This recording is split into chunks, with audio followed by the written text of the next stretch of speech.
سيدنا محمد صلاة تحسن بها الأخلاق وتيسر بها الأرزاق وتدفع بها المشاق وتملأ منها الآفاق.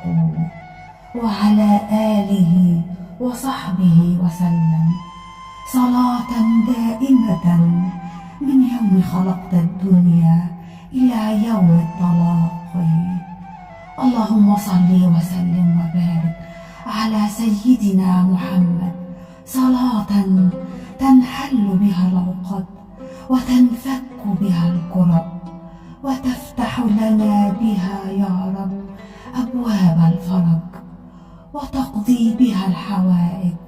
صلاة تطهرنا بها من جميع السيئات وترفعنا بها عندك يا رب أعلى الدرجات.